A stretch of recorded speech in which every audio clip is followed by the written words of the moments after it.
and never being so excited to hear negative news in my life. When she said that she and her husband were getting a divorce and they were no longer going to be doing meat chickens or rabbits, I literally danced in the car.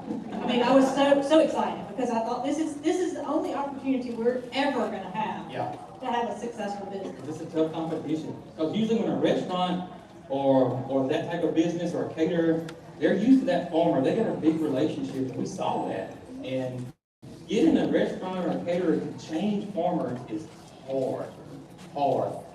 Not to say not to ask all the time, because at some point, maybe that farmer ticks him off, and then that gives you the opportunity to get in. But we got super lucky.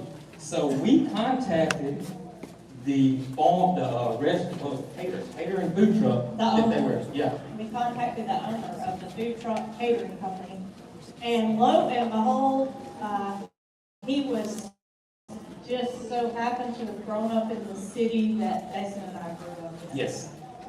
And so he said yes to give us a shot. Now we did do some things because the competition was tough. What we did to entice them was this was their service. They used everything on the chicken. So other farms were charging for feet, liver, gizzards, heart, and even one of the heads. We tried. I tried every one there was out there. My first one was an A-frame style. Our property was wood. It's hilly, it's wet.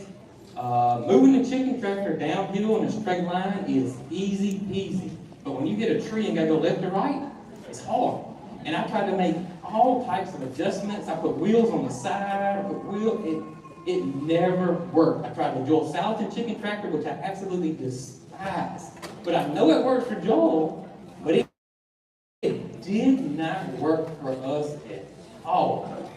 Mary Carla at the time was probably about 4 or 5 years old. The chicken. I don't know how he does it. I've never seen him get the chickens out on process day. He's got to have a system with it. But the Joel Salatin chicken tractor, I'm sure most of y'all know, is like 2 foot on. The first 5 or 6 will come on up, and you can get those, but the rest of them figure out quick something's going on. So they're going to the back of that chicken tractor. You can't go. No, not at all. They've seen what happened to their friends, and they're not coming forward. So the chicken tractor thing got me so stressful for us. And with meat chickens, the number one thing that's gonna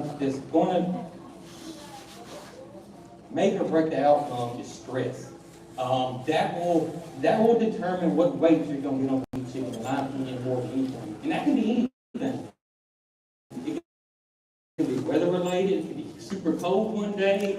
It can have a huge rainy system come through and it rained for 2 solid weeks. It could be a predator issue that came in and scared them all to death. But stress is the number one reason, in my opinion, why they won't perform like you want them to. And so we were stressed out about the chicken tractor. I know they were getting stressed out about the chicken tractor. So I started trying to come up with other ways to raise meat chickens in an ethical way that I can sell to these restaurants and caterers. And it dawned on me, we have egg layers. Our egg layers are free range. They go up at night, the door comes open in the morning, they come out in the morning and walk around, and they could have free range of our whole property, but I noticed that they didn't go very far out. Even though they could go the whole 7 acres if they wanted to, they never went very far out. Referring to meat chickens. No, the egg layers. So, not able to, but so what I thought was if I could do this with our meat chickens. So I started thinking of ways how I could do it, and then I thought, well, it's got to be mobile. So I came up with an idea, and that was to do a mobile chicken coop that I can tear down after I got through processing that batch and allow them to free range in a controlled environment. So what I did was I built a hoop house at a cattle house. It was 10 by 20. I took T-posts and I put the T-posts down in the ground. I'd set the cattle panel in, I'd bow it over, put T-posts down, and that's what held it together. Then I put a tarp over it, and I kept them out of weather.